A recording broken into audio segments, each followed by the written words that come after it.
morning, good afternoon, and good evening as we welcome you to our fourth and last session of our first 2021 webinar series held jointly with UNCTAD. Today's event is entitled Blue Entrepreneurship and MSME Resurgence, with the general focus of the series being on the role of entrepreneurship in the post-COVID-19 resurgence. We have an exciting array of expert panelists with us today. Without further ado, I would like to welcome you to the floor, Mr. Richard Bolin, for today's inaugural remarks. He is the head of UNCTAD's Enterprise branch. Dear Mr. Bolin, the floor is yours. Thank you very much. Very much appreciate the introduction. Welcome everyone to this seminar. It's a great pleasure for me to say a few words at the start. Very happy to for this collaboration with our colleagues at UNITAR and to share the podium with colleagues from Global Compact and with the distinguished experts that we will hear from later on. The topic is extremely important to us. In UNCTAD, the blue economy has been a central part of our work since the Blue Economy Summit in the first half of the last decade. Of course, the focus intensified after the UNCTAD 15 conference and due to the efforts of Donna Bettarelli, who really pushed this forward. I've done quite a bit of work on it. Just most recently, some work in the area of trade, which is of course central to UNCTAD's mandate, and the COVID-19 impact relevant for trade policy in the areas of tourism, maritime transport, fisheries. So a lot of work happening in that area.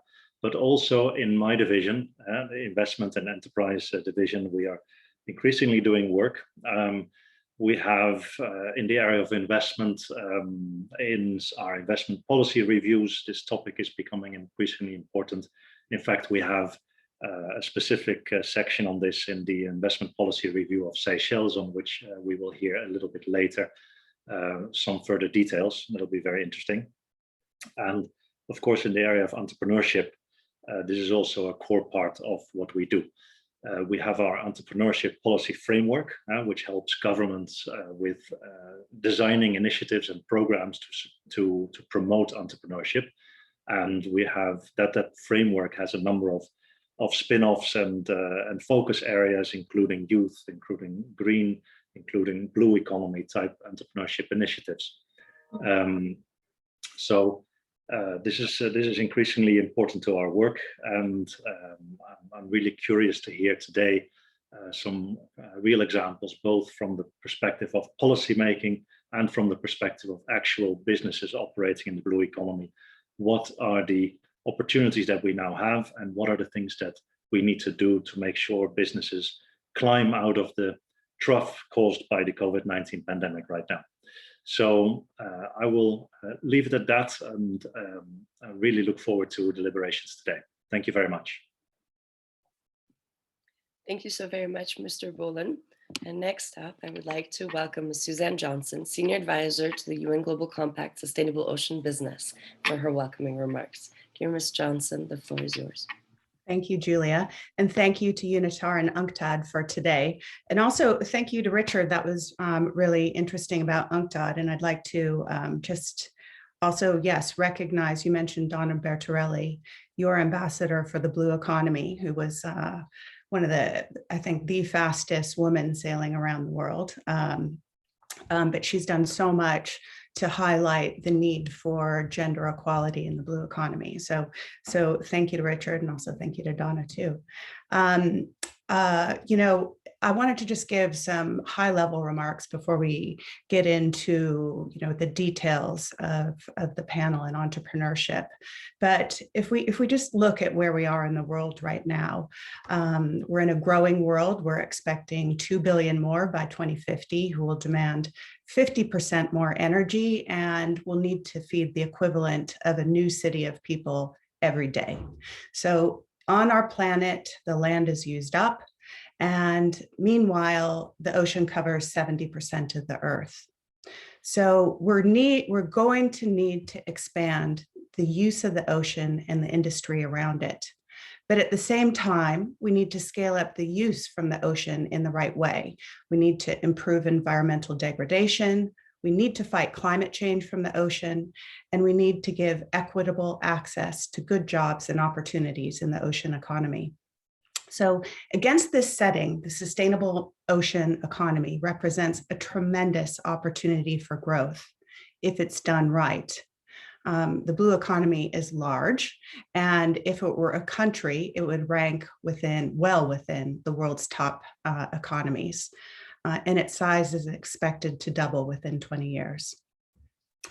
Let's think about what our future ocean could look like. And within the next 20 years, we're going to see significant growth in emerging fields: aquaculture, ocean renewable energy, probably seabed mining, marine biotech, and desalination are some of the growth areas. There's also going to be a big increase in adaptation activities for rising sea levels because of climate change. And we're going to see innovations in emerging areas, particularly around ocean engineering, lots of floating things, factories, tunnels, airports, and power plants, all floating on the surface of the ocean. We'll also see large-scale aquaculture scale up, like seaweed, and I'll talk about that a little bit more. But we'll see a decreasing number of people working offshore, actually, because automation and remote operations will support safer working environments. So there's going to be a change in the type of jobs that we're going to see too. And so all of this is to say that ocean industry and the types of jobs it creates and who gets them actually will be even more important as we go forward. There's a group called the High Level Panel on the Sustainable Ocean Economy that's made up of 14 heads of state of important ocean nations. And recently, they came out with a new narrative about the ocean to say that if managed properly, the ocean can produce 6 more times food around the world. It can generate 40 times more renewable energy. It can contribute 1/5 of the greenhouse gas emission reduction that's needed by 2050. It can help lift millions of people out of poverty, and it can increase our economic and environmental resilience. So working in the ocean is a massive opportunity. And I'd like to point out that investing in the opportunity in the ocean it's not just good for the ocean, it actually represents an excellent business proposition. So again, from the High Level Panel, if you invested $2.8 trillion in the ocean economy today, you'd get a net benefit of 15.5 trillion by 2050. So that represents benefits of at least 5 times greater than the costs. And many of the industry segments are much higher than that. So financing businesses in the blue economy will be very important, and it is a good investment. But innovation will also drive how we're able to scale up a sustainable ocean economy. And also I want to say so too will equitable access for women to good jobs in the value chain. But given this is a meeting on entrepreneurship, I'd like to talk about just a couple of examples of opportunities for SMEs around innovation. And the first one is in the field of seaweed. And many of you will probably be familiar, but it's the rising star of sustainable ocean solutions. Seaweed is the fastest growing portion of the food sector. It can add 10% onto the world's food supply using just 0.3% of the ocean surface. Seaweed and algae are responsible for half of the photosynthesis on Earth. And our oceans have the potential to produce 15 times more seaweed than it does now.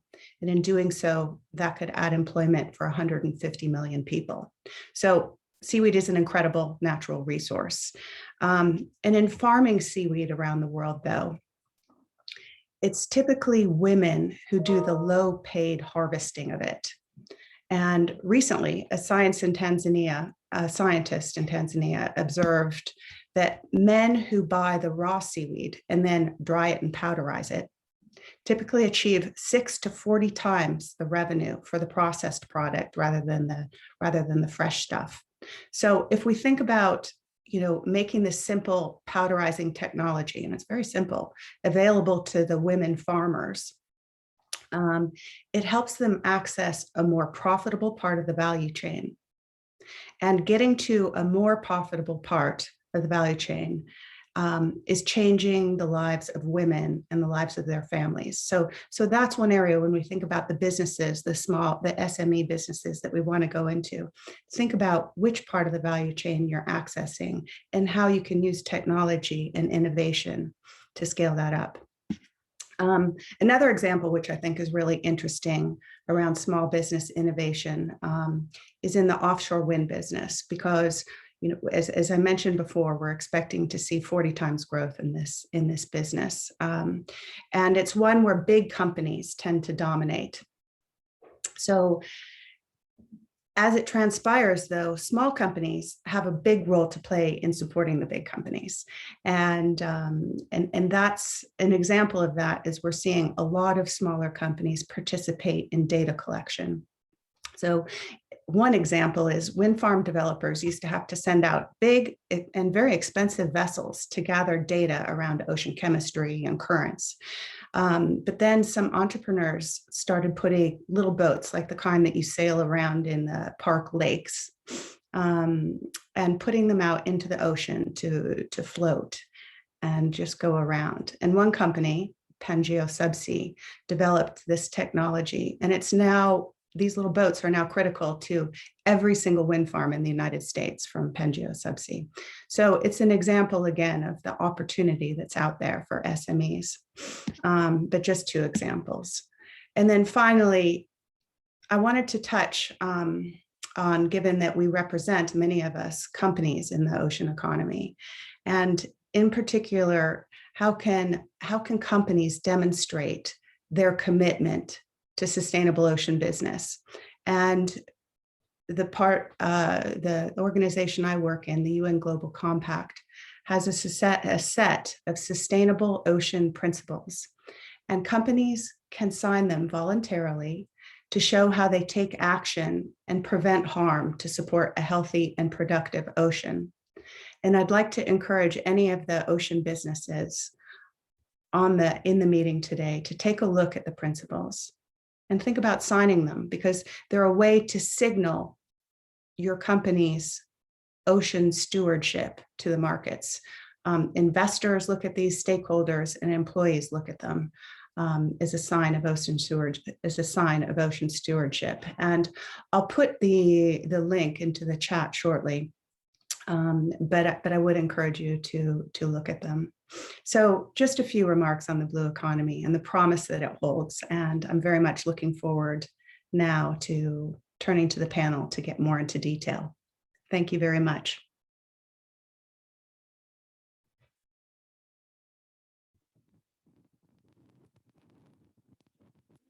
Valuable contribution. Next up, we would like to welcome Mr. Alex Mejia to the floor.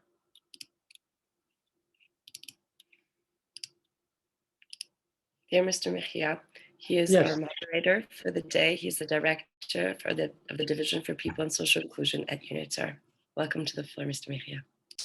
Thank you very much. I hope you can hear me, Julia. It's quite an honor to be here. Thank you for those inaugural remarks, right on point. Allow me to do something on behalf of UNITAR, the United Nations Institute for Training and Research, that I have the pleasure of representing today, in trying to introduce the topic. But if you can put the presentation now, Julia, I will appreciate that.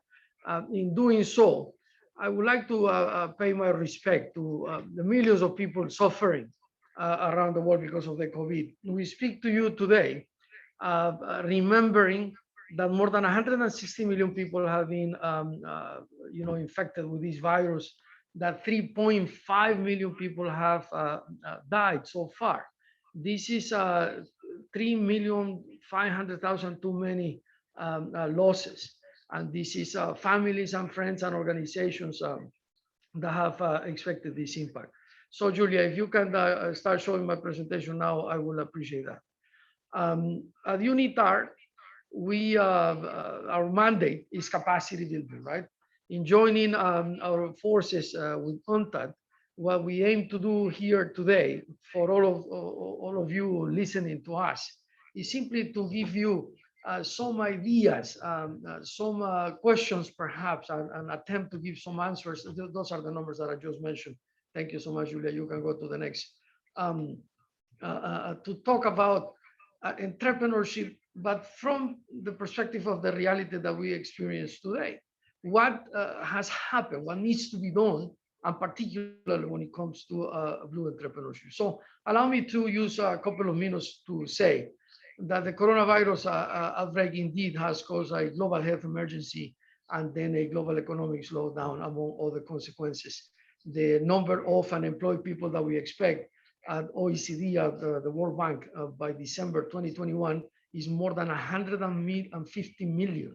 150 million people that had employments at the beginning of 2020 that don't have unemployment today and are descending into poverty. Trade, investment, growth, and employment are all affected, and the crisis will have an impact on the achievement of the UN Sustainable Development Goals. That's another thing that I would like to do here today. And you are going to listen about the Sustainable Development Goals and Agenda 2030 throughout, I hope, this webinar. We were advancing fastly and surely towards this virtuous process, this roadmap, the implementation of this roadmap to reduce poverty, to protect the environment, to ensure good standards of health and education, and so on.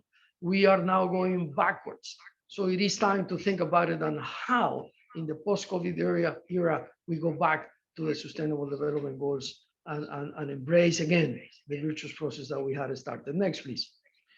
So the other thing to remember is that when it comes to entrepreneurship, this is indeed part of the solution. Whatever happened after the COVID era goes into the past, God willing, with all these vaccination programs around the world and so on, we have to understand that it remains paramount that governments, in partnership with different stakeholders, dedicate their supports to drive competitiveness of micro, small, and medium-sized enterprises, MSMEs as we call them, with a particular focus on those small business in developing countries. There is a very on target remark from Angel Gurria, a good friend of the House, the OECD Secretary General. He said that we need a fundamental rethinking of SMEs and entrepreneurship policies to improve business conditions and access to resources. We need a renewed measurement agenda to understand how countries, regions, and cities can capitalize on their many diverse small businesses as drivers for inclusive and sustained growth. I couldn't agree more. Next, please. So you have heard already, but allow me to put it on the screen. Hopefully it will help us. And if you are a newcomer to this topic, dear participant, thank you. Thank you for joining us and allow us to share these basic definitions before we actually get to this impressive panel that we have arranged for you today. The blue economy and entrepreneurship concept concerns marine economic activity as a driver of sustainable growth and development. The ocean economy represents the world's 7th largest economy and is valued at around 3 trillion annually. You just heard from the representative of the Global Compact on some more specific figures and the understanding of the potential it carries. Within this context, it is interesting to understand the role entrepreneurs play in redefining blue economic markets and developing better products, services, and ways of working that reduce or even negate human and economic impact on the oceans. Next, please. This is coming from the World Bank. Now allow me to mention the UN 2016 Global Integrated Marine Assessment that OECD and the UN published together. In understanding the blue entrepreneurship, the blue economy, we need to mention that the oceans cover 70% of our planet and is fundamental to the well-being of the biosphere and our survival. However, human impact has taken an enormous toll on the health of our oceans. In the report of this marine assessment, it is quoted as follows: "The impacts of humanity on the ocean are parts of our inheritance and future. They have helped to shape our present and will shape not only the future of the ocean and its biodiversity as an integral physical and biological system, but also the ability of the ocean to provide the services that we use now that we will increasingly need to use in the future, and that are indeed vital to each of us and to human well-being overall." Next, please. To understand the blue entrepreneurship and blue economy concepts, I should also say that the global ocean economy is valued at approximately 3% of the world's GDP, according to a 2016 OECD study. I think the colleague from the Global Compact mentioned and even more recent, some more recent statistics. Globally, approximately 350 million jobs are linked to the oceans through fishing, aquaculture, coastal and marine tourism, and research activities. Further, many ocean-based industries have the potential to outperform the growth of the global economy as a whole, including boosting employment, of course. Over the next 15 years and through the year 2030, the ocean economy will more than double its economic contribution to the global GDP. Next, please. So this is a summary. It's imperfect, but it's rather holistic in my opinion. The copyright belongs to our colleagues at the Ocean Action Hub. And here you see, I'm not going to read the whole, but in a holistic, more aggregated overview of the blue economy, when you see that, you understand the humongous potential that it carries for us. And this will guide our conversation today. And without further ado, I would like now to begin our panel. So, Julia, if you allow me to introduce our next speaker, thank you very, very much. And again, thanks to UNCTAD and the Global Compact for the welcome remarks. And now we go in earnest into our deliberations. Every panelist will give us some remarks or short presentation. And when they finish, I will present some of the questions that we will receive from you, dear participants, so they can give us their comments and reactions. Without further ado then, allow me to introduce Ms. Angelique Antat, the Principal Secretary for Entrepreneurship and Industry Department at the Ministry of Investment of the Republic of Seychelles. Ms. Antat, the floor is yours. Welcome. Thank you so much, and thank you for your presentations. Primarily, I would like to thank UNCTAD and UNITAR to have granted Seychelles the opportunity to be part of this special virtual event.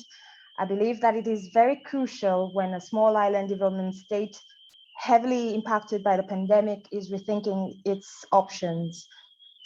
With an approximate of 1.35 million square kilometers of ocean, Seychelles is in a perfect position to make maximum use of its marine resources in a manner that is sustainable. Therefore, recognizing the significance of the blue economy as a country's next future development has been deemed imperative, especially during these uncertain times whereby COVID-19 has revealed that Seychelles cannot continue to rely a great deal on tourism as the main pillar of the economy. Surely our efforts have been well underway way before the pandemic, and we have always been a strong advocate of sustainable marine ecosystem. And globally, we have been described as a champion. In 2018, with the aid of the Commonwealth, we launched our Blue Economy Roadmap to further explore and develop our ocean's resources with respect to our 4 key pillars, which are economic diversification and resilience, shared prosperity, food security, integrity of habitats, and ecosystem services.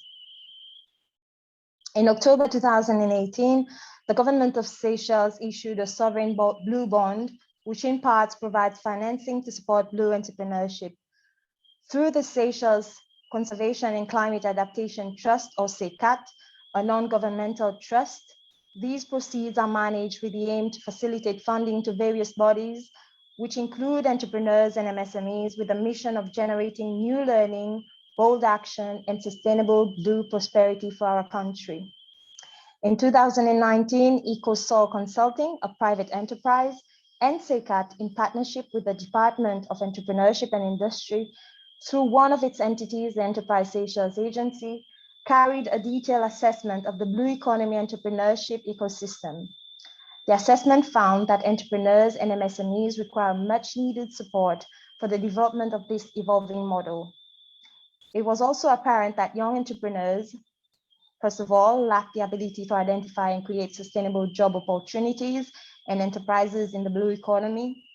They are generally risk averse, which is why they choose the copycat approach, and fear of failure due to lack of support, hence making it a major obstacle in starting a business, amongst others.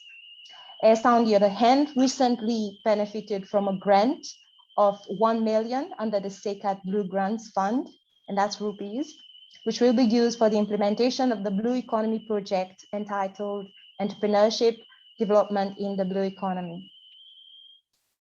Presently, Government of Seychelles is also a recipient of a grant from the Fund for African Private Sector Assistance, or FAPA, to the African Development Bank to assist in the financing of the support of the Blue Economy MSMEs, and that's a technical assistance project. The project comprises of 3 components, and these are enhancing development opportunities in the marine biotechnology sector, reinforcing technical capability in research and development, and setting up of a business incubator for MSMEs, and also capacity building and fostering a culture of entrepreneurship. There are many unthought of opportunities to be expected for the diversification of Seychelles' economy and building its resilience. We can all attest COVID-19 has made us rely a lot more on technology, and in Seychelles, the pandemic has pushed us to adopt science, technology, and innovation a lot faster than our policy called for. Our entrepreneurs and MSMEs have, in fact, been heavily affected during this pandemic, pushing us further away from investing in the development of our ocean. We are, however, glad to say that we are in the process of reviewing our science, technology, and innovation policy to not only push for easy adoption across all boards, but to also give our entrepreneurs the platform for success. Which is why, despite its many benefits, our local entrepreneurs are still faced with many challenges that should not be left unspoken of. We are, as a matter of fact, a small island development state. Land is scarce and huge amounts may be required for agriculture, for instance. Moreover, there is a lack of infrastructural and technological support to assist MSMEs to succeed in the blue economy. As a result, research and development is limited. Extensive training and research must be conducted before our entrepreneurs gain the confidence to be able to accept the risk of these types of businesses and allow Seychelles to fully reap the benefits that the blue economy has to offer. We are hopeful that with the assistance of UNCTAD, and possibly now with UNITAR and the AFDB, by the end of this year, we shall be able to have in place our entrepreneurship strategy for Seychelles, and also protect Seychelles, that will most systematically complement the previously mentioned efforts. We note that these strides only came about in 2019, despite entrepreneurship, the act itself, and not the name, being around for so long. Alongside protect Seychelles, our policy will fasten the creation of a research repository and a laboratory which will teach our entrepreneurs and MSMEs to accept the risk and boost their confidence to take on the current challenges in the blue economy and other industries.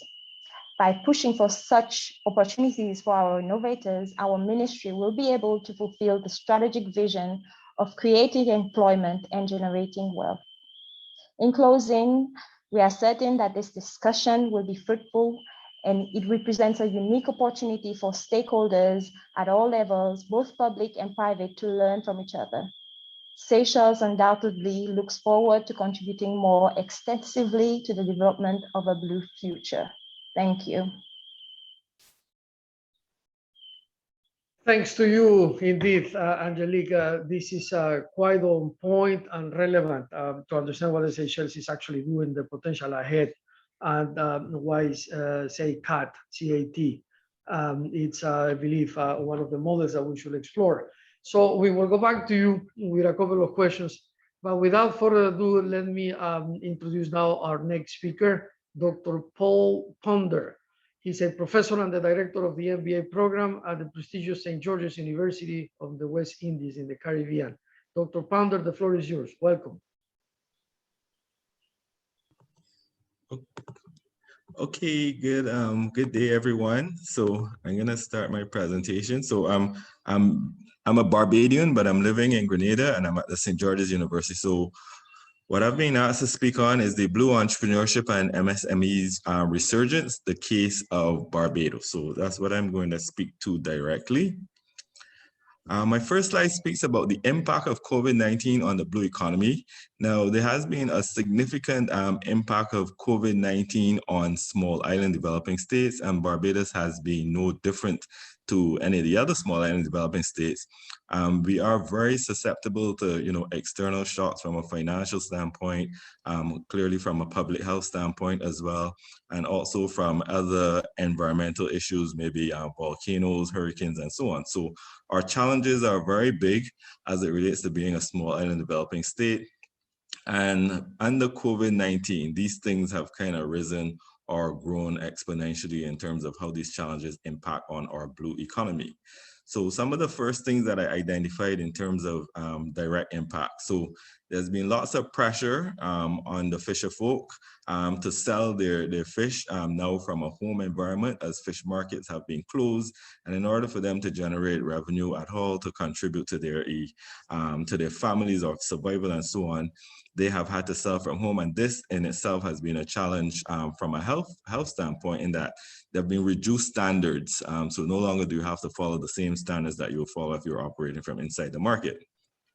Another thing identified is decreased law enforcement. So we do have some protected areas around the coral reefs, around the island, and this has been a challenge because now the law enforcement has been kind of repurposed in terms of managing things on the land, which has reduced the amount of personnel that can deal with fishing in these areas. So the protected fishing areas are left vulnerable. The traditional supply chains have been disrupted. So we know traditionally we do a big tourism product. So cruise lines, airlines, and so on, they all visit Barbados plentiful. And we have had challenges with trying to find places that we can sell the fish because of the cruise lines and the hotels and the restaurants having to cease operations during some significant part of the COVID period. We're now trying to regroup as it relates to the hotel sector. One of the areas that a lot of people don't speak of when we talk about the blue economy is the water sports. Now, we've had significant challenges because of the reduction in tourism, the tourism product. So no sport, fishing, no jet skis, no leisure craft. This has impacted in a positive way the environment, because there's less waste now on the ocean floor from these types of operations. We also had beach workers trade at a standstill. So we don't account much for those as well in the blue economy. No umbrellas for sale or rent, no beach chairs, no beach bars, and so on. And that has created a challenge for revenue for the fisher folks, but has also created a positive impact in that there's less waste again on the beach.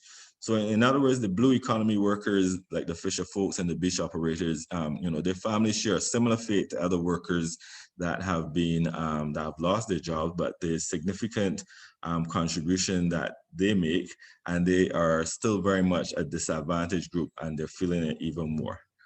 Next slide. In terms of shifts that we recognize to the blue economy, there are more part-time fishermen on the water now. There are more hobby fishers because the person's being let go from their other jobs, and they're spending more time.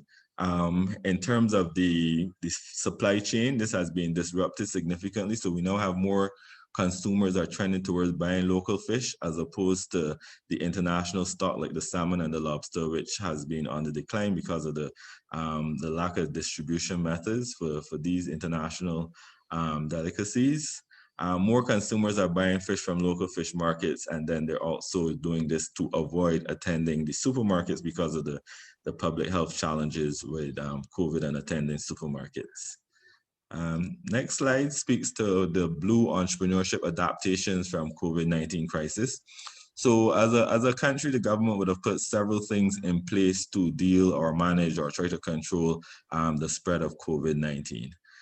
Things like the closure of fish markets, which have led to fisher folks, like I said before, selling from homes, and has increased home delivery options for these fisher folks.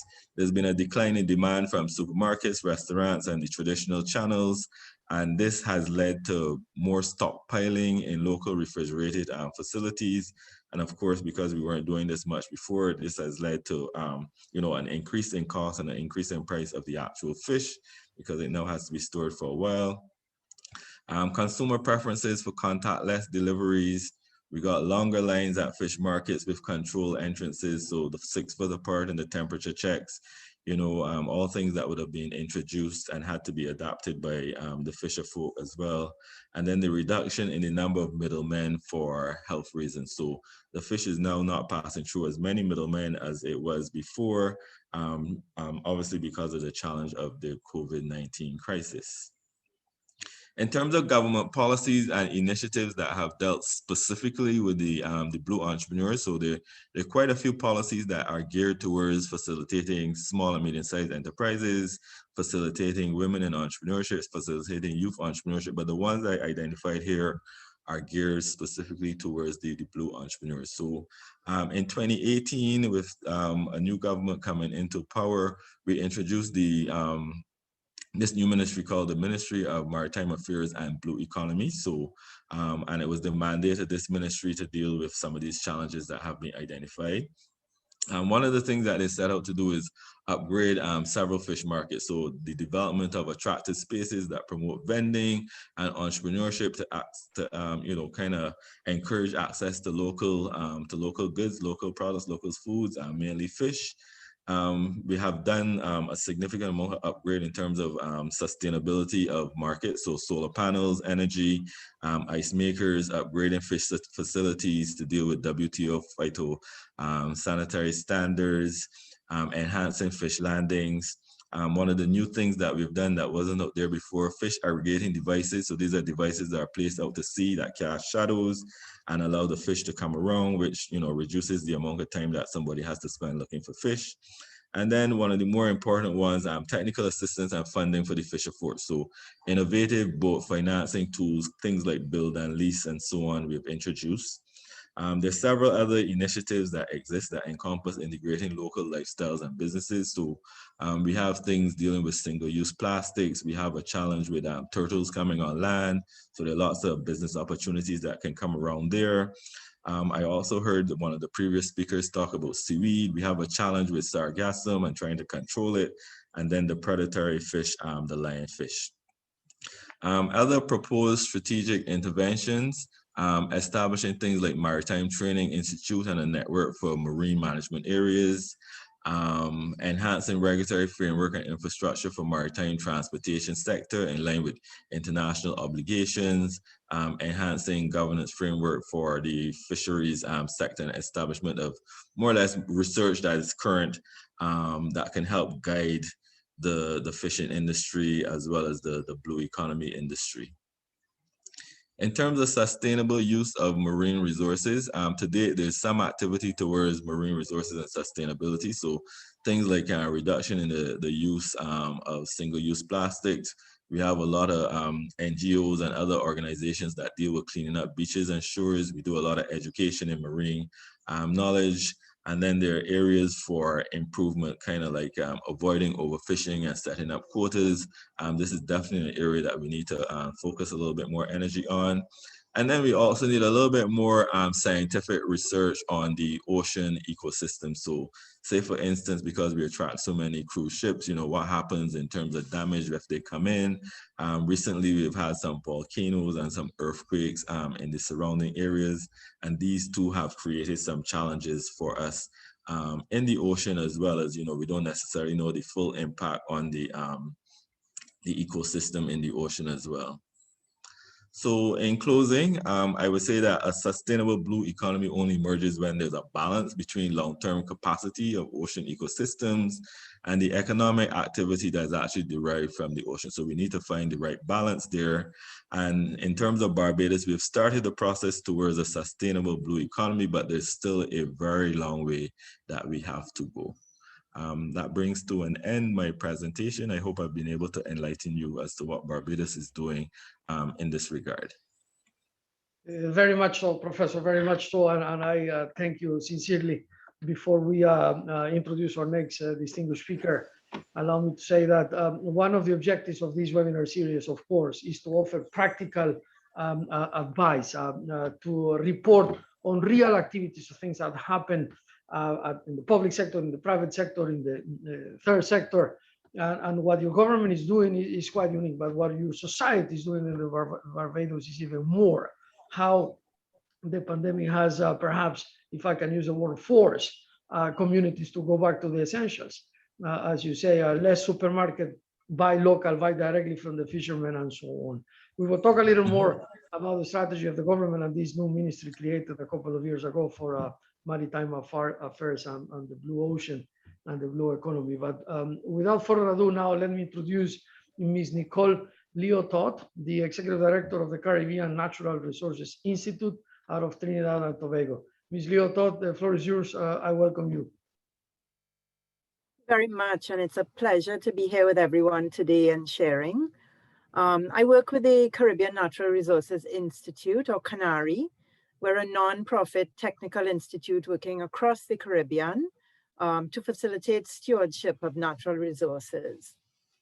So part of our work, really, we work with informal and micro enterprises that use natural resources to produce goods and services. And I'm going to focus today on these informal and micro enterprises in the blue economy, which CANARI calls local blue enterprises. Next slide, please. So, So micro enterprises are clearly extremely important for an inclusive and fair economy and an inclusive and fair blue economy, as I think Alex highlighted very well early on.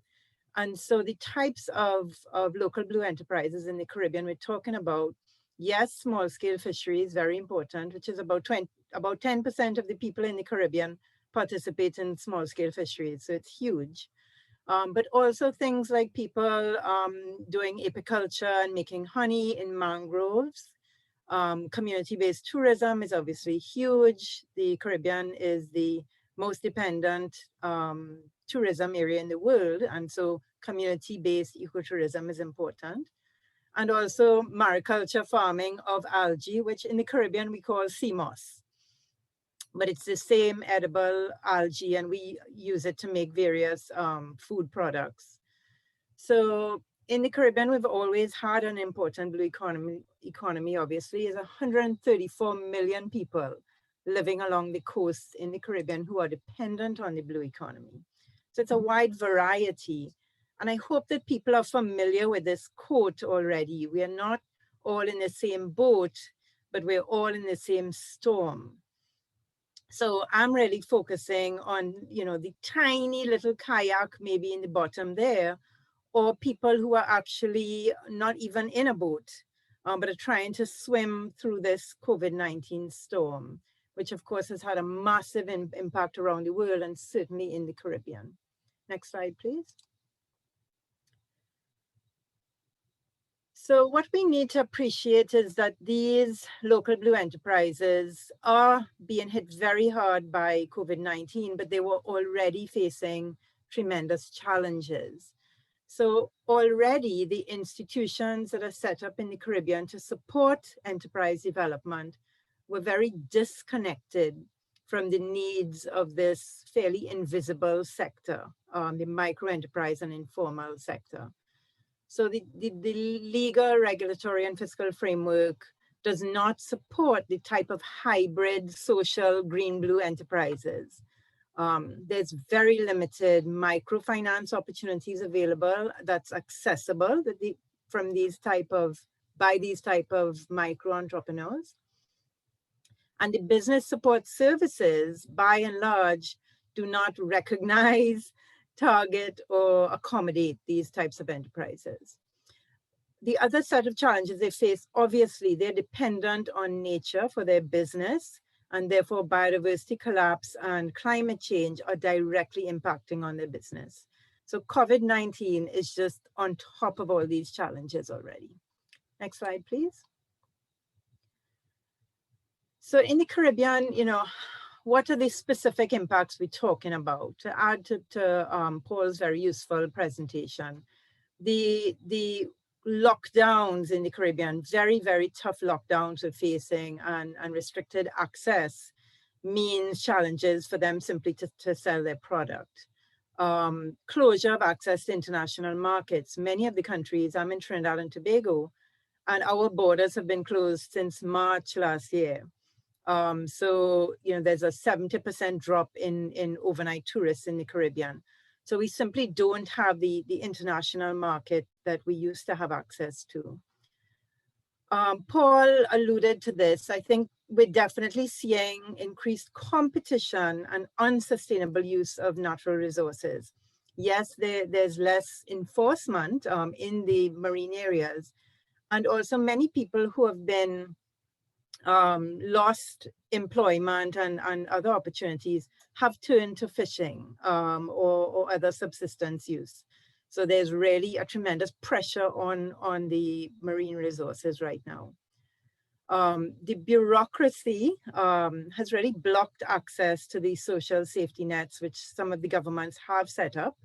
You know, they're just not accessible by these micro entrepreneurs who really have quite low capacity, don't have some of the paperwork that's required, cannot access the online forms and so on. So they're really not able to access some of the social safety net mechanisms.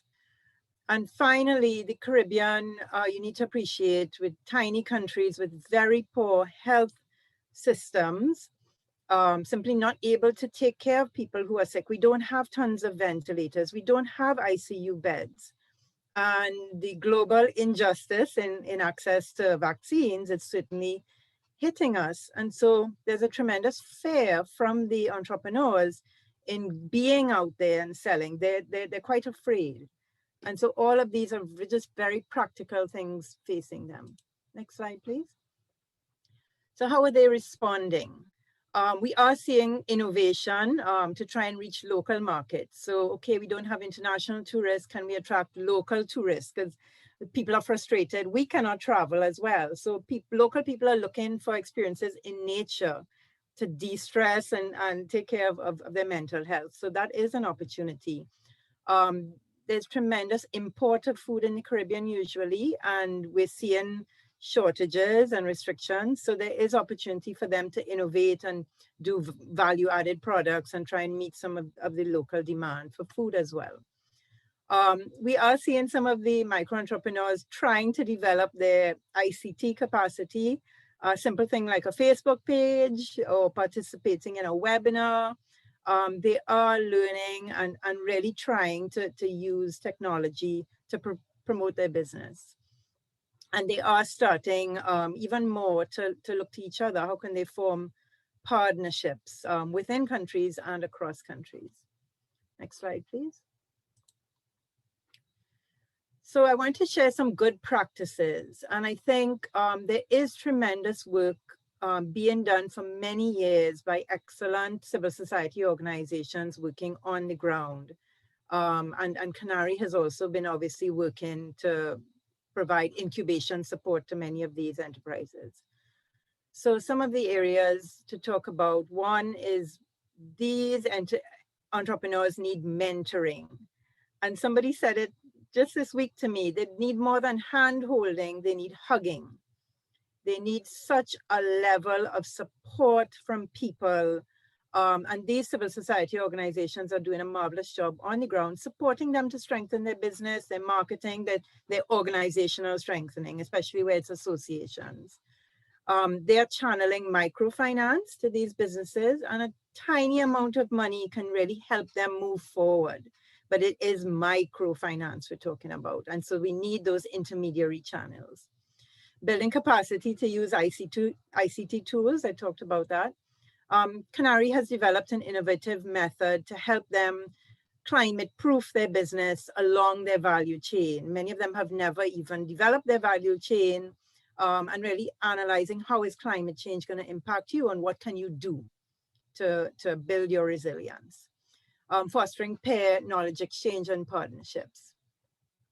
Next slide, please. One of the innovative tools Canary has developed is what we call the local green-blue enterprise radar. And I can put the link in the chat later. This really helps enterprises to do a self-assessment and understand how they can improve their delivery of triple bottom line benefits. So the picture is a association of honey makers, of beekeepers in Haiti.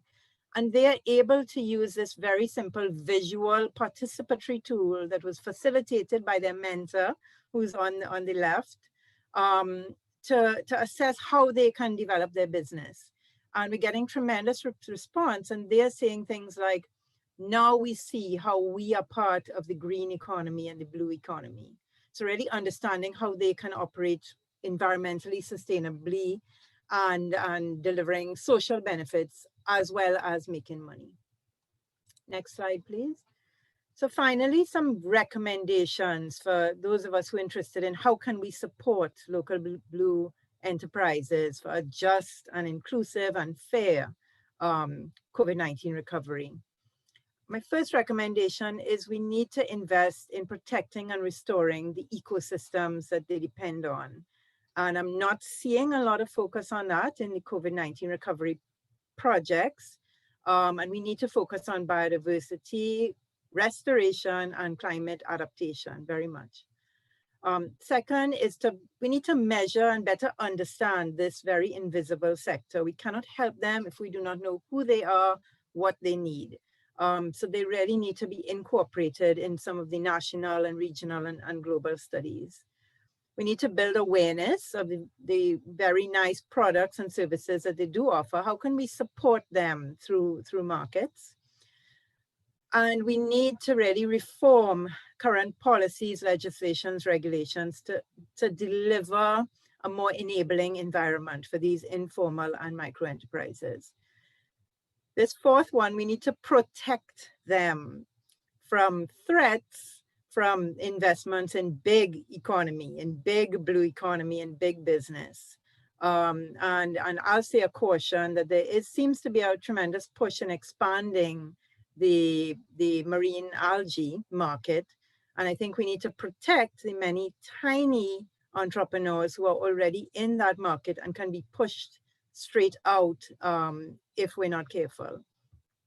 Finally, if there's one thing I would like you to take home today, is that supporting civil society organizations who are there on the ground working with micro enterprises is a key strategy to bringing them into this blue economy and COVID-19 recovery. Thank you. Thanks to you, Ms. Leotot. Very relevant, and I thank you sincerely the points, even number points on the recommendations of what to do and the diagnostic. And I am going to remember, as one of the participants just wrote, the need not only to hold the hand when it comes to capacity building and mentoring of micro entrepreneurs, but beautifully said, we need to hug them, which is a lot more than just say, here you have, let me point at that. So thank you for that. We will now start a short Q&A session, just with 3 questions, because we have a second part of this panel. And I'll go straight to the point, also in the same order. To our dear speaker from the Seychelles, you mentioned that there should be rather soon a Seychelles-wide entrepreneurship strategy. And then, of course, the capacity building side of that, the desire to have Emprotech, and of course, UNCTAD, I'm sure is always willing, and UNITAR is also always willing in whatever comes to training. Last year, I'll tell you, this is a public confession. Last year, UNITAR trained 382,000 people. And if you ask me how many people came from seats, from the small island development states, I better don't tell you, because I will feel ashamed. We do have several thousand, but it's not nowhere near we should be. So you can count on us, and I'm sure you can count on that. So on that strategy, and also to echo what the CAT that you told us, the Climate Adaptation Trust, what would be, perhaps in your opinion, the top priority, perhaps only 1 or 2 of this entrepreneurship strategy in the Seychelles, please? Thank you for your question. I think to answer your question directly, for me, in my personal opinion, the top priority is easing starting a business, first of all, and secondly is changing the culture, the mindset of people when it comes to entrepreneurship. When I became the principal secretary of the department in 2019, I found it very important to launch ourselves into this entrepreneurship sort of movement or revolution for the country. And I said it before, we are already into entrepreneurship. We've been there since so long, but the concept itself is very, very, very new for Seychelles. But we need a new in Seychelles, we call that a new souffle. In French, they call it. We need a new breathing space for our entrepreneurs. We need our MSMEs to go into new things. And for them to be able to do that, we need to open the doors for them to be able to do so. And to do that, we need to ease the doing business path in Seychelles. And we also need to help them to understand what entrepreneurship is really all about. I saw something earlier today, and that was on Instagram, and I think it was Kanye West and Elon Musk, and there was just a small quote that people think that success comes overnight, and we need to change that mindset about our youth, especially. And for me, this is very, very important. We should ease doing business and also change the culture and promote very good culture in regards to entrepreneurship. Excellent indeed, excellent, and an overall message which is rather deep. It takes time and effort and dedication and excellence Definitely. To actually achieve it. Thank you very much, and we are all in this together, so a lot of work to do. Let me now go to our distinguished speaker from the Barbados. Professor, if I may ask you, you have mentioned, it called my attention amongst the many other things that you gave us on this very thorough diagnostic of what has happened actually to the fisheries and to the local coastal communities and so on. You mentioned that there is a decrease on law enforcement as several resources that were before dedicated to law enforcement are diverted, correctly so, I guess, because of the COVID pandemic. And you mentioned correctly that fishermen and beach operators, coastal operators, are even more disadvantaged today than they were before, meaning that there is these disadvantages ever present, right? It is not that we have achieved in coastal regions or in the fishery micro entrepreneur certain level of competitiveness and uplifting. So let me ask you, what will be, based on the experience of the Barbados, for you, a solution to this issue? How can the maritime ecosystem be protected again now that we have less resources? How can we become creative, Professor? Okay, so the question has two parts really. One is how can we deal with the maritime and the protecting of the areas that I would say the police and what have you have been repurposed towards activities on the land. Right now, I think that we need, I guess we say, policies that would deal with fishing quotas. That to me is very important. For the protected areas, we probably need a little bit more protection than just the, I would say, the police or the Coast Guard that are surrounding that particular area. Maybe more technology, I don't know, maybe cameras, maybe drones, maybe, you know, something to that effect would help with the protection of the area a little bit more. And then policies which would suggest that if a person does bring that type of fish into the market, you know, people would be penalized if they buy it or if they support that type of activity. So maybe, you know, a little bit more the honor system then. From individuals or potential consumers. From the standpoint with the disadvantaged fisher folks who are now more disadvantaged because of COVID, I think some of the barriers are a little bit too high. Some of the hoops are a little bit difficult for them to jump through. So the issue is really accessibility. I know with some of the financing issues, they still expect you to give the same amount of information as if you're going to buy a home or buy a car or what have you. And it's impossible for some of these people to provide track records and history with the bank if they don't have a track record or a history with a bank, since they're, you know, they're more or less living from hand to mouth, where they just, you know, generate $20 and then by the end of the day they would have spent that $20. So we need to reduce some of the barriers. We need to be a little bit more open, even with some of the medium-sized enterprises. So it's difficult to just go and buy a boat. Of course, boating has its seasonalities as well. So being able to pay back monthly the same amount and so on. So the banks need to understand the industry a lot more, to be a lot more supportive towards, you know, people like boat owners or people that have seasonal revenue streams. Indeed, indeed. And I thank you, Professor, again for illustrating us. Last but not least, our distinguished representative from Trinidad and Tobago.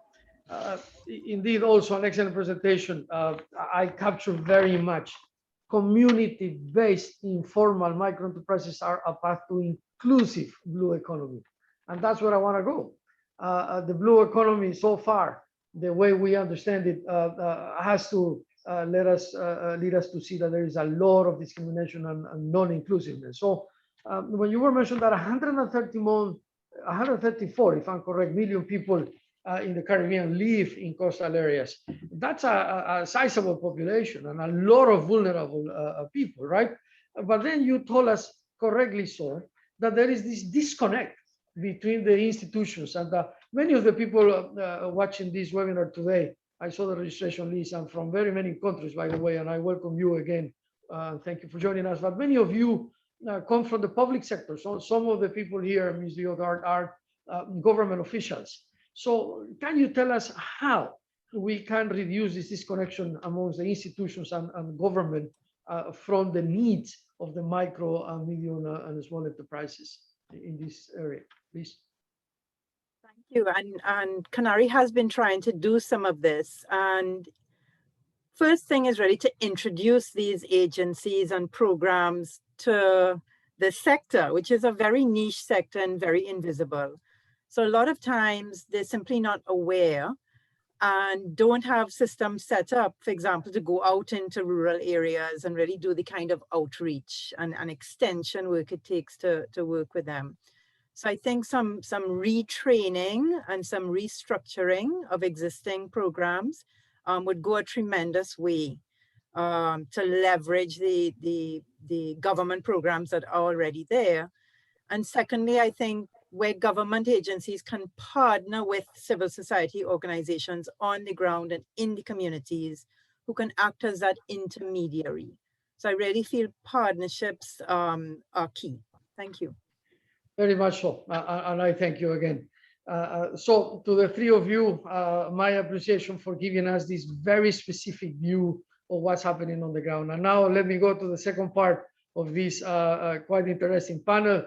And you will see that the conversation will be on the same topic, but perhaps from a different view. So without further ado, allow me to welcome Ms. Tatiana Glad, the co-founder of Impact Hub Amsterdam from the Netherlands. Ms. Glad, the floor is yours. Welcome. Super, thank you very much. First of all, delighted to be here. I think we're going to kick off with a little poll, actually, throw in a little bit of audience interaction. So Julia, are we ready with that?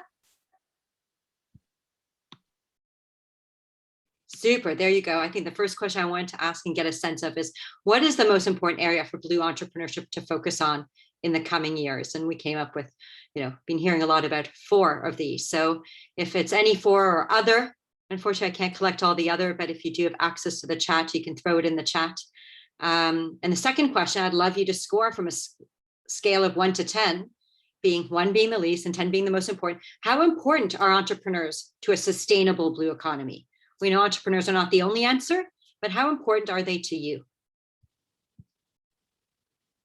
I think we'll give that a couple of minutes and then show the results.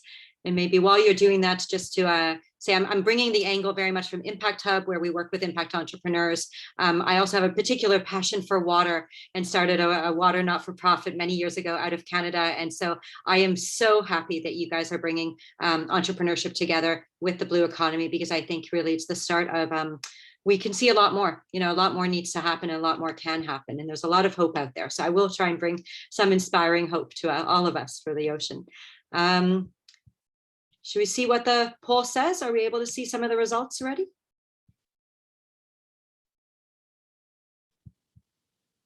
Let's get a sense. Let's see.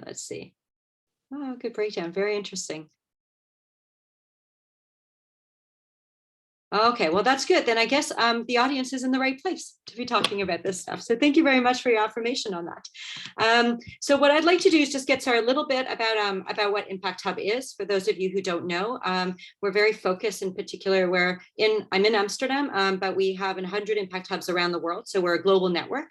So I do straddle both the local perspective and the global perspective because we're an association of peers around several cities around the world. But we really focus on accelerating this new economy through collaboration, through entrepreneurship, through community building, one where impact starts to become more of the norm. And how we do this is the entrepreneurship development, but really building around the entrepreneurship, the entrepreneur ecosystems that are needed to really create those conditions to help people connect their solutions with the problem holders and such, and really to contribute to systemic change in particular areas. In Amsterdam, we're focusing on food, circularity, fashion, and inclusion. And we actually find water and oceans touches, right across this, but it is an area we've seen as super important, but we haven't seen enough entrepreneurs step up to the challenge, which is why this is a very timely conversation. And we focus on startups essentially to help them learn, grow, and access resources so that they can scale. And as some of you have said, they need really, access to other folks and to work in partnership as well. But we also work with SMEs and larger organizations, public and private, to really achieve the goals and connect them with the entrepreneurial way of doing things. And it's really about creating this mindset shift, I think, underneath the work.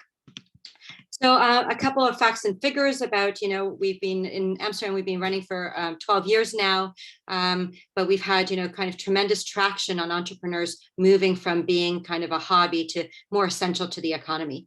And around the world, we have 17,000 entrepreneurs in our network working on different issues and pretty well across all the SDGs. But we still think that this is a blue economy is a big opportunity that has not yet been tapped into, or the entrepreneurs aren't finding us. So I think that this is, really something to talk about today.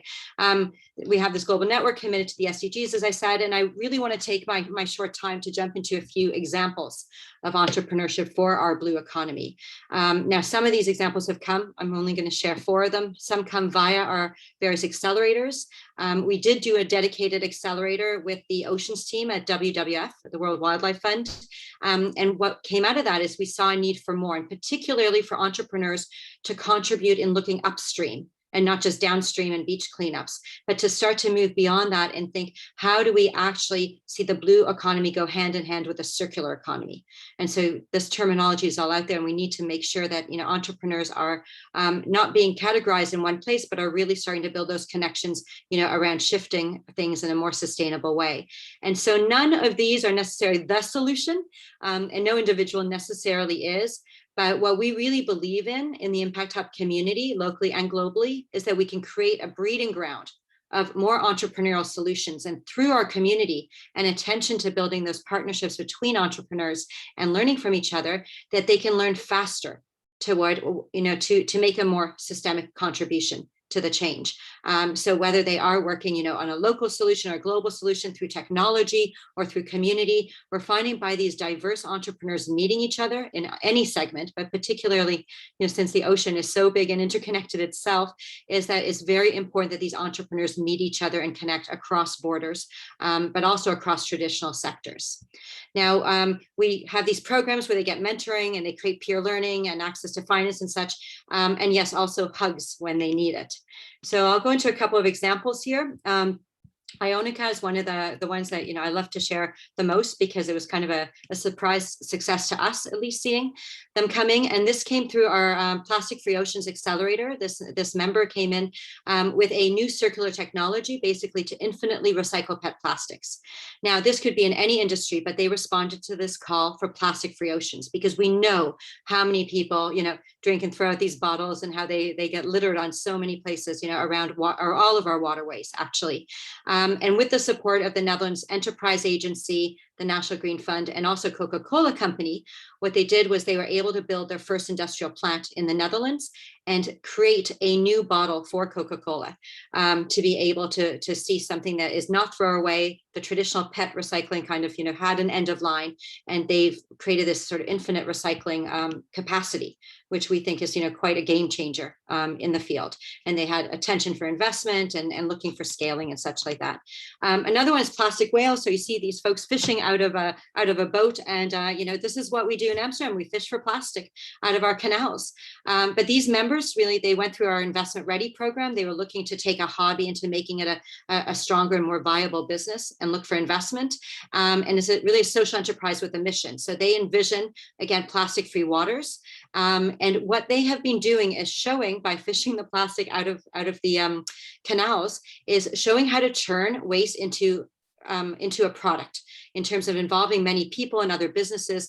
And so what they do is they collect, they create, but they also educate people and to turn the plastic waste into, for example, high-end office furniture. They partner with a very famous brand here of furniture and are creating beautiful furniture, very much inspired by the whales and that kind of design. And so they're trying to look at how do you create a local economy around, the waste that might be in our oceans. So if local fishermen, they're fishing, but, there are limits to that, can they play a role in actually, using their skill sets for other things that save our oceans and our waters? And so really looking at this more sort of circular or imaginative thinking around waste and around our waters to be able to find new ways of doing things. So another one is Sailmate, and this is Anna. Meet Anna. She's an avid sailor, loves the oceans, but she was also working in the fashion industry. And she realized, again, that there is a lot of waste out of the sailing industry. So she's been using the products and creating designs in collaboration with other businesses to basically reuse old sails and such like that, and upcycle the material, but also teach people how to upcycle and move away from overproduction and make actually more transparent. It becomes a communication issue to make transparent how much waste we are creating in our oceans, but how all of these sort of, recreation industries, even industrial industries, can be a source for new entrepreneurship and new industries to think through. And this can be, this can exist in many places. So she's not necessarily looking to become a global enterprise, but very much about how do we look at this, locally and translocally. The last example I want to share is Desalinator.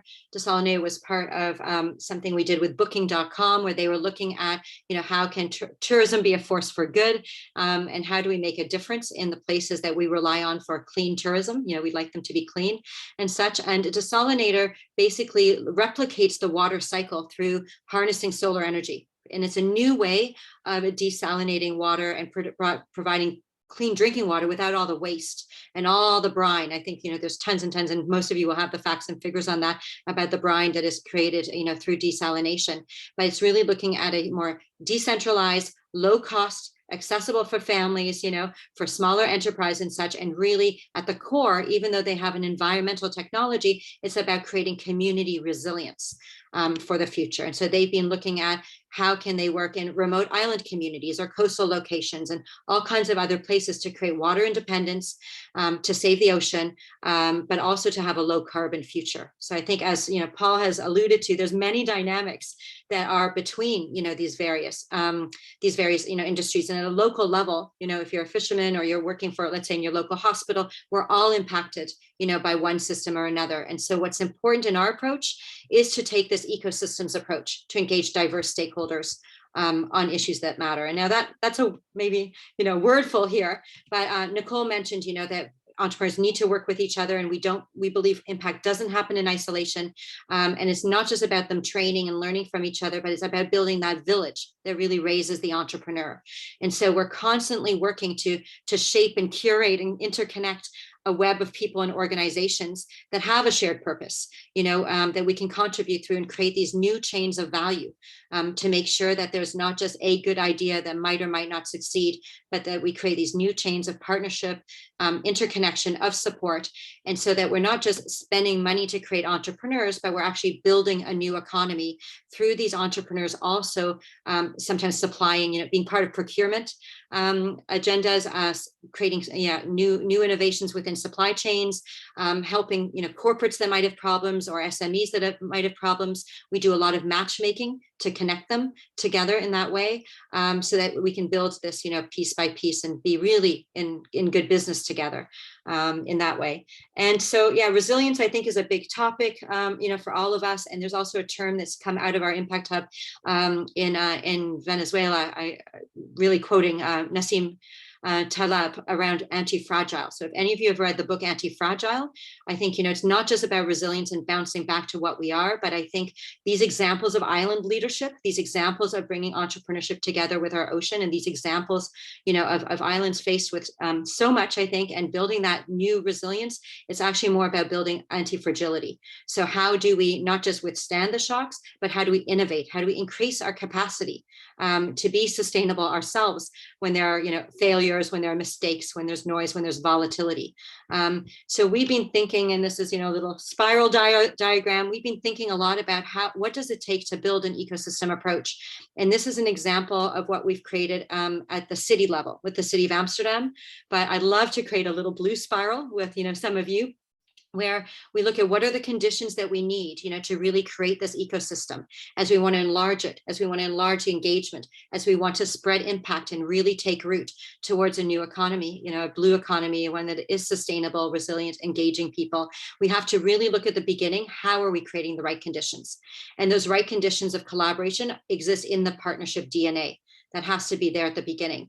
And then around that, you can build entrepreneurship, facilitate access to capital. Definitely need to be in conversation with the investors out there in the audience to create the right facilities that entrepreneurs can have access to and keep strengthening connections. So we can't take for granted that once things are built, I think this is what's gone wrong in a lot of multi-stakeholder initiatives, is we just assume we've set it up and they work. We have to constantly build community and relationship together.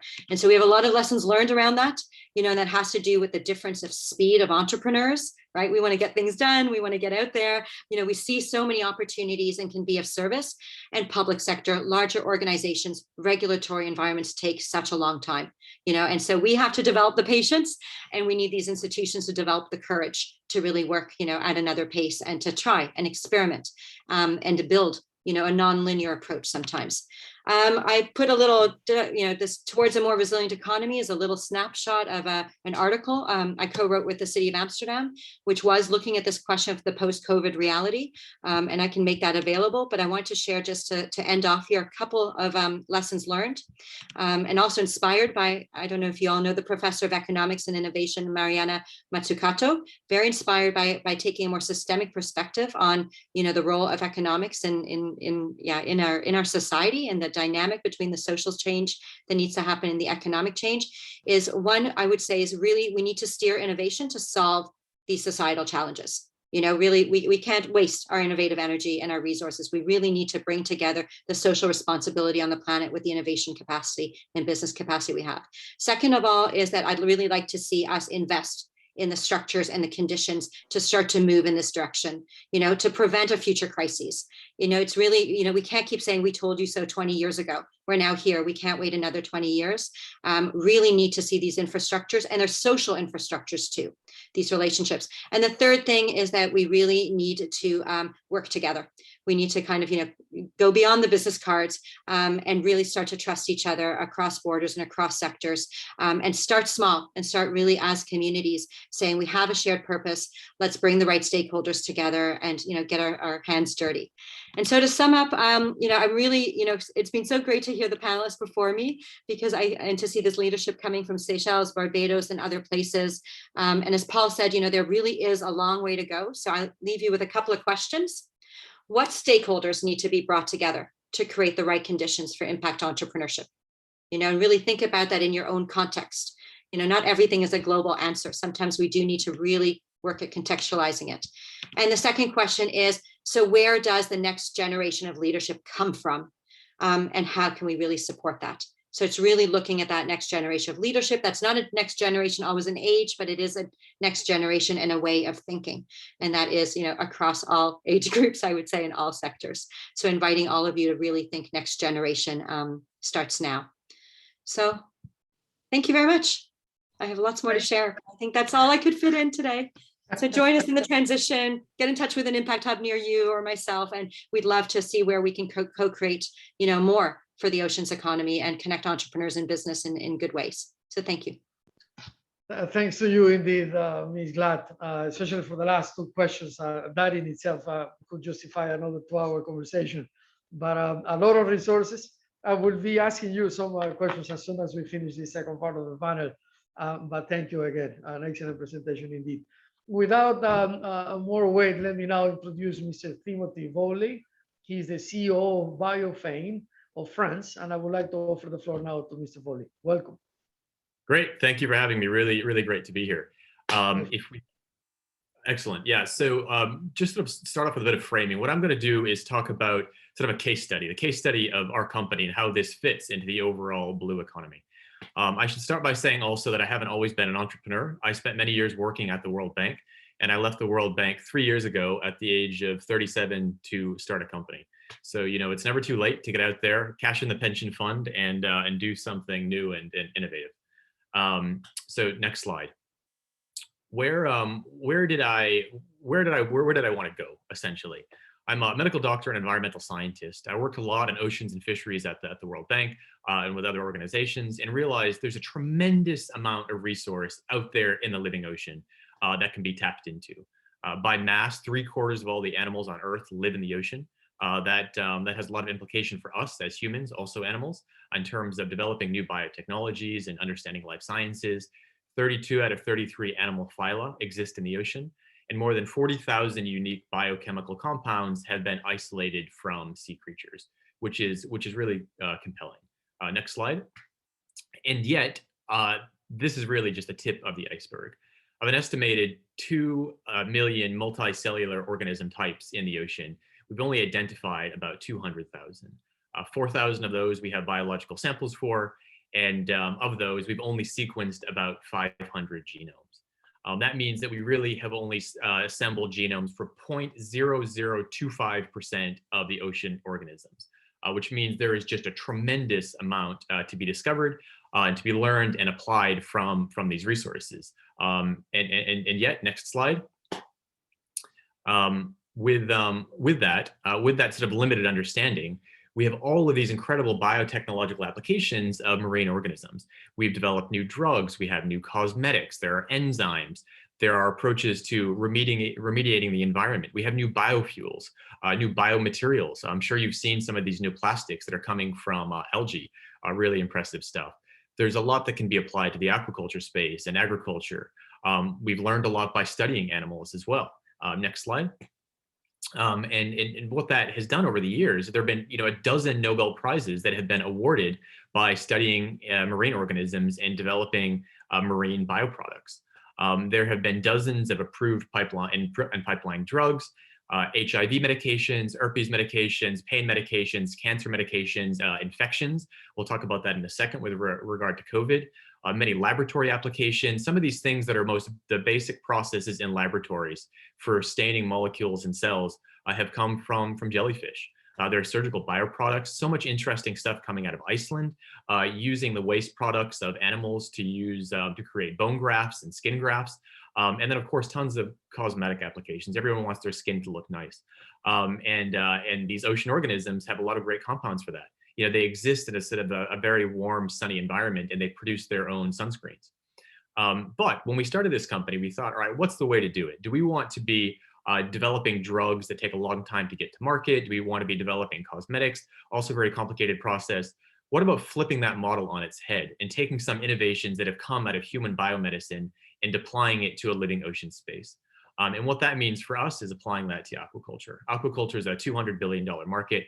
It's only going to increase.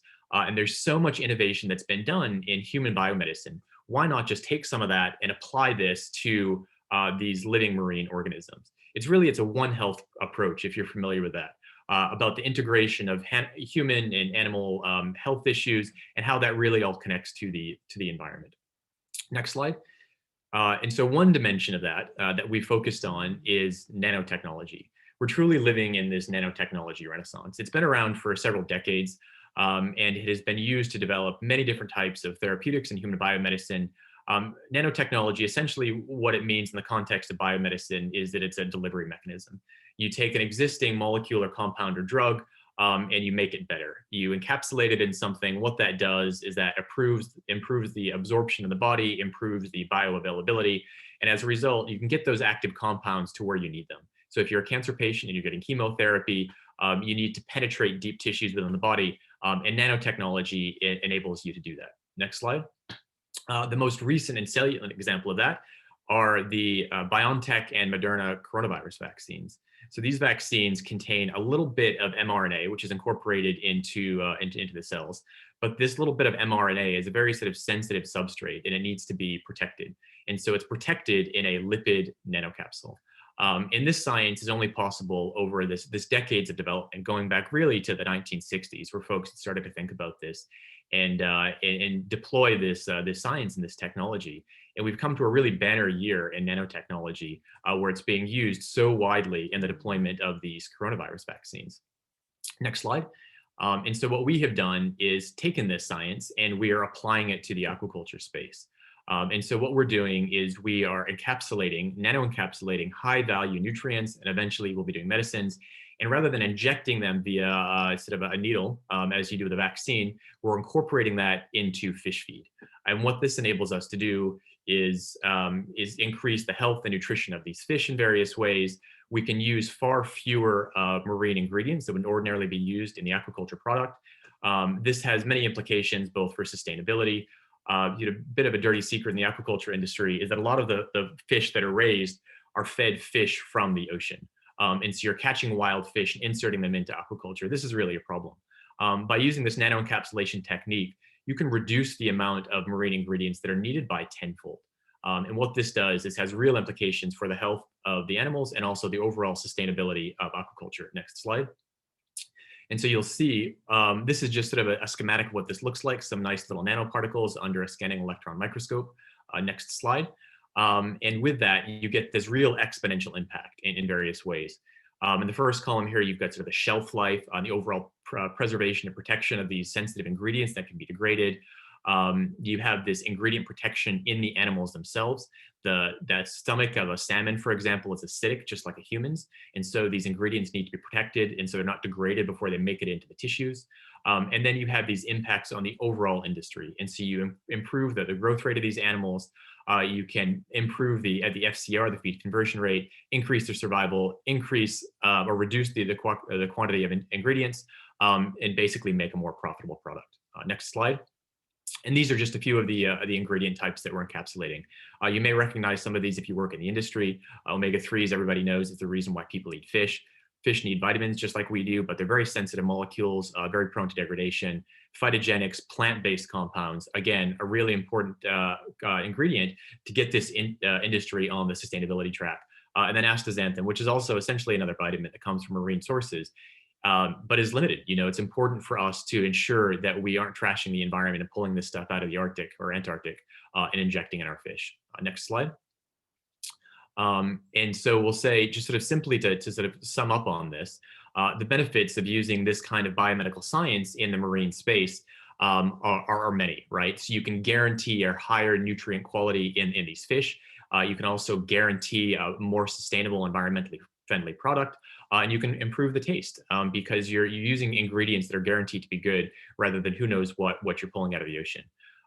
We're starting this working with salmon, but the application is truly global. It can be done in carp and tilapia and shrimp.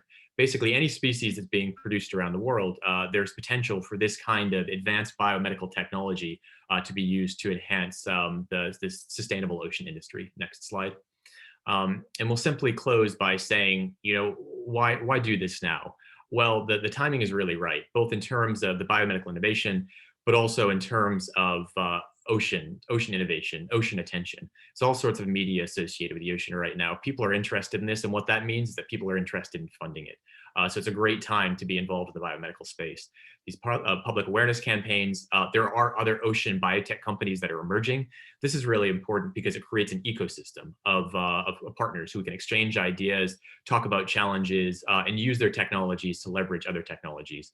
And then, of course, sort of the overall topic of this talk and many others with the United Nations is that there's global cooperation happening.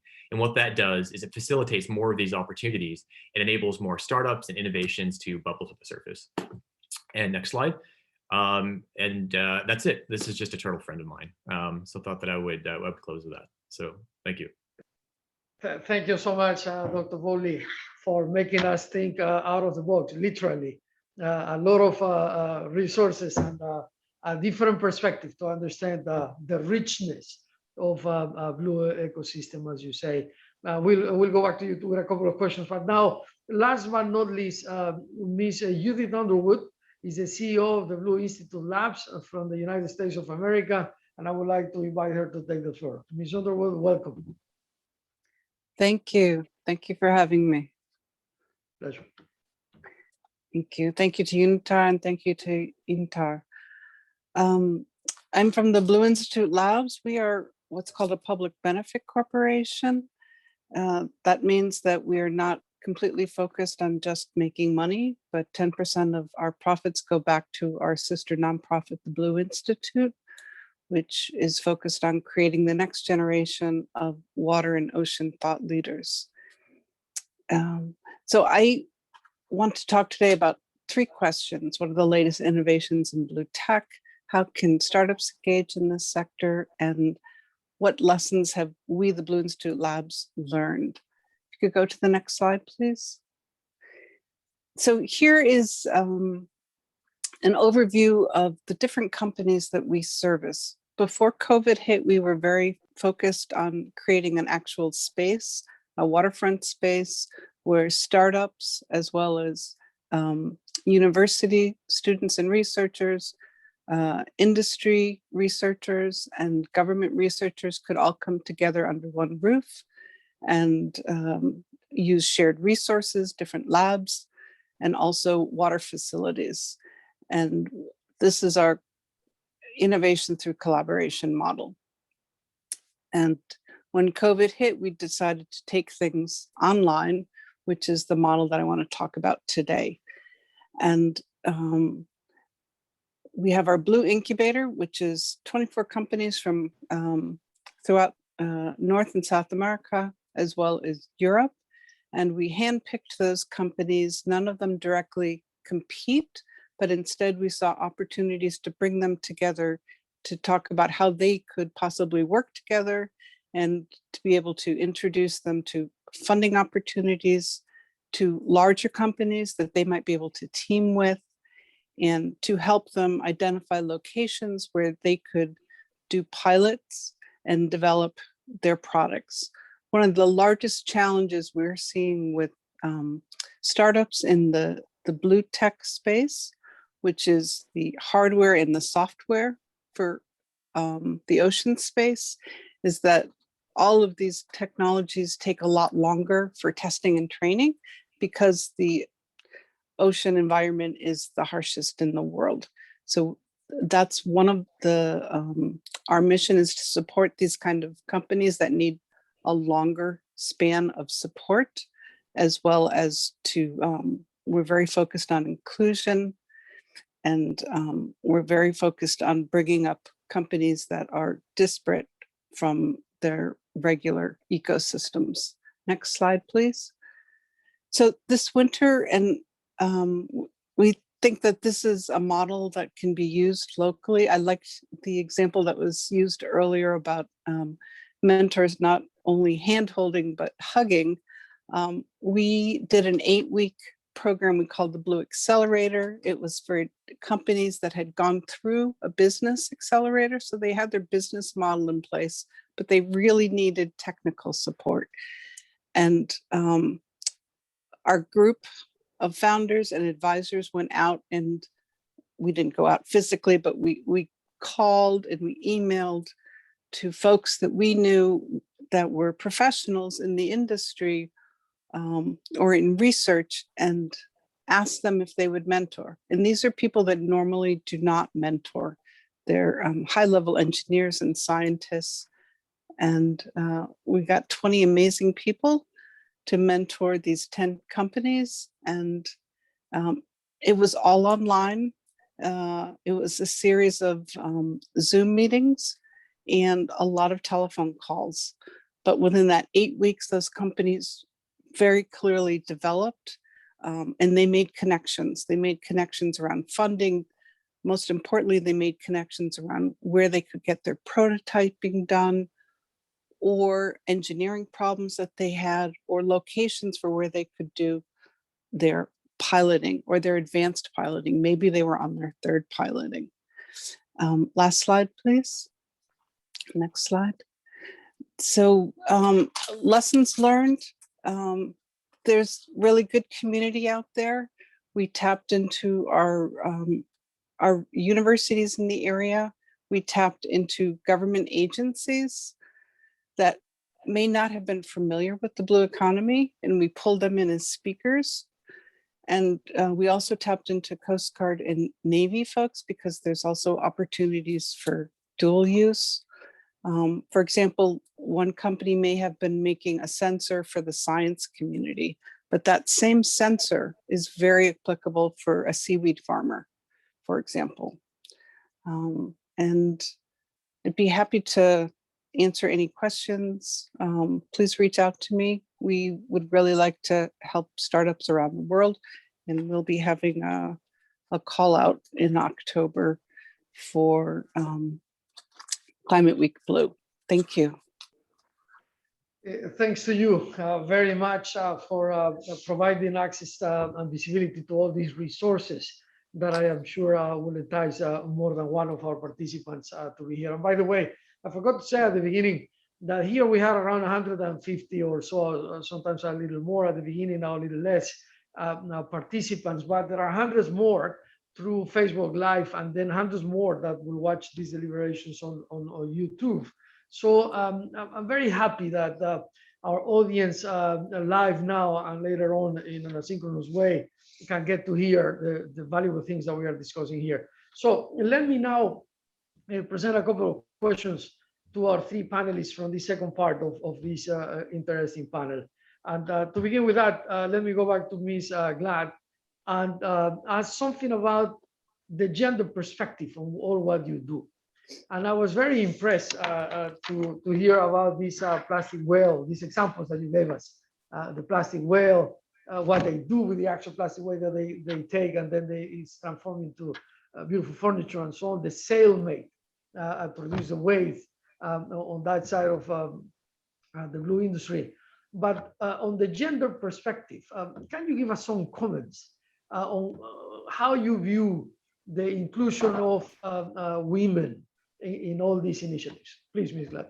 Sure. Couple of levels, and at risk of not being a gender specialist here, what we're finding in our space is that when you're putting impact first, it's not a problem to engage women and to have women engage and to see great leadership from a lot of women and collectives of women. So I think there's that level that the impact first entrepreneurs, right? There's a tremendous amount of women. Where you start to see a challenge is when it comes to financing and access to financing. So even in, and I have to say, a fairly liberal place like the Netherlands, it's very difficult. There's very few female entrepreneurs that get access to funding. And I'm sure it's like the world over, we're finding those barriers. So I think that's an opportunity space, but that's really hard, especially if women are juggling families or are maybe single mother households and such like that, then you have an increased barrier to actually earning a livelihood from your passion. And then they leave it as a hobby. So we're seeing that, I think across cultures. And what we're seeing is that I think, absolutely inclusion is, it's you can't not be inclusive. I think what's been happening though, is there's still a division between environmental solutions and social solutions. And until we get this kind of confluence right, that social change is environmental change and environmental change is social change, and inclusive, everything has to be inclusive, then I think we're just tacking it on as something extra, or something we expect to come as an output, as opposed to something that is an essential ingredient. Involving women in the design of solutions in their own communities is, I think, part of the secret to sustainability. Very much so. And I thank you for that. Let me now go to our next speaker, Dr. Bowley. I was really fascinated by your presentation, Dr. Bowley, on, as I said before in my initial reaction, on all these things that we tend to ignore because it's not the orthodox way, right? And by the way, congratulations on your career. I'm a former governor to the World Bank, so I understand that you really believe what you wanted to do to leave such a prestigious organization where you were serving, but congratulations, you are doing a lot more with higher impact. So my question goes, based on what I have seen from the audience, on how to tap all this potential, right? You also understand that you are one of the few that actually see this humongous future on the untapped resources that the maritime ecosystem offers, right? But I want to talk about access to capital and how do you finance a venture like yours without being indiscreet? And if you can share, where is the money to develop these beautiful ideas? Thank Oh you. boy, it's complicated. I mean, this is absolutely true. I mean, access to finance is such a challenging topic for startups. You know, we're fortunate that we're at this time in space where there is indeed this startup community culture that's growing. And so there are incubators and accelerators that are supporting small companies to get a bit of pre-seed finance, $100,000, $200,000 to get these companies off the ground. And then from that, you get connections to angel investors and venture capital funders, where you can bring in the many hundreds of thousands and millions and tens of millions that you may need to develop your enterprise. In fact, there are, at last count, a bit more than a dozen ocean-specific accelerators and incubators to help this startup community. They exist around the world. They exist in South Africa and in Europe and North America and in Asia. That are variously specialized. You have some that are focused on aquaculture, others that are specialized in ocean technology broadly. And these hubs are really a great place to go to develop that understanding, that expertise of finance. Most people that are starting companies, you know, they haven't done this before. They haven't worked in investment banks. They haven't worked with venture funds. And so it's a real skill to be able to understand how to put these sources of money together and to get them into your company to build up your product. But there are resources out there. And as this ecosystem continues to grow, and I'll say also a testament to this community, with this continued elevation of the notion of the blue economy and ocean sort of as a way of doing business, it stimulates investors to get involved, and it stimulates other folks that are working in this ecosystem to crowd more in.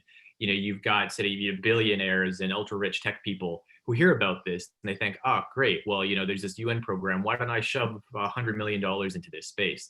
So it's about continuing to sort of talk about this stuff, get it on people's agendas, and then ensure these communities develop around that. Very much so. Thank you again for illustrating us and making us think. Now, last but not least, to Ms. Underwood, if I may, and again, thank you for also offering and sharing the resources that you have, your organization have. I took some notes on the Blue Incubator and the word teaming, and I underlined the word teaming. And I wanted to ask you a little more about that, how to team with the startups, how to actually empower them for what they need to do. And then you also mentioned this Blue Accelerator. I love the word to provide technical support and so on. Can you give us a couple of examples, perhaps specific on who has you have seen successfully doing this teaming and so on, please? Yes, thank you. So the teaming is when you're taking a product that you think it's good for one sector, and actually it can be applied in another sector, right? For example, we have one company that works on autonomous shipping, which is a security system so that a ship will always know what's going on around it. So what happened in the Suez Canal, for example, will not happen. And then we have another company that works on a communications platform for when workers are out in the field and they don't have access to the usual telephone. And so these two companies are now working together on how they can collaborate between the software for the ship's captain and how he can communicate with his crew. So that's one example of teaming. And then these two companies are now talking with one of the largest shipping companies in the world because of that introduction. And so this is another level of teaming. And then it's the idea that this very large company can bring in some of that funding that these young companies need to move forward. So that's one example. The accelerator, it comes out of two words. It comes out of an accelerator with the letter A, right? Where they're learning all these different pieces of growing a business. Even if the business is 3 or 4 years old, it's always good to reiterate. And then the word excellence. So we just found that they needed that extra little push, and particularly around the technical side. Very often business accelerators have wonderful mentors, but they're really focused on the business model itself. And they don't go into the engineering piece, for example. that these companies need. And a company can have a wonderful idea. They can maybe make a tabletop prototype either in their garage or their basement or at the university. But when they go to put it in the water and to make it work, it doesn't always work. And we're trying to help at that level to get them to the next level. If that answers your question. Of course, and thank you again. Very inspiring, if I may say. And also to everyone listening today, do access this information, do contact the organizations that UNCTAD has helped us to put together. There's a lot of resources here, and there is a lot of experience and perhaps motivation behind the things that we are discussing today. So we are running out of time, but I need to do two things very fast. One is to ask all of the distinguished speakers to put their cameras on, so there's a group picture. But while you do that, I need to read one of the comments from the participants just to pay respect to what is happening. Dr. Sashi Singh from India say, right now, India has a major cyclone devastating lives and livelihoods, especially for women. He wrote that when we were talking about gender parity and access of women to this ecosystem, entrepreneurial ecosystem. He says this disaster has multiplied problems for women in coastal India. How do we build the preparation, mitigation, and management of these disasters as a question? Indeed, it should make us think, because when you define what actually are vulnerable populations, you have to use this perspective on gender. But with that, I'm thanking you all for putting your cameras that my team will capture. So hopefully we can also put something on our websites, UNCTAD and UNITAR, and on social media, so people can actually go and listen to these deliberations, as I say, on YouTube. But with that, I need to, and thank you, Philippe, and thank you, Julia, for putting this together. I would like to ask Mr. Baldwin from UNCTAD, and thank you again for your excellent inauguration. If you would like to add some concluding remarks, it has been a fascinating conversation so far.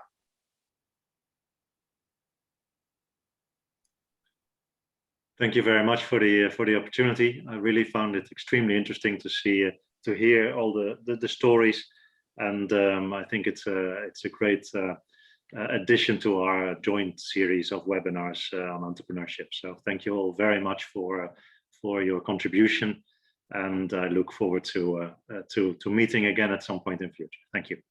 Absolutely. And with that, dear colleagues and dear participants, thank you for joining us today. We wish you the best. Bye-bye. This webinar is adjourned. Thank you. Bye-bye.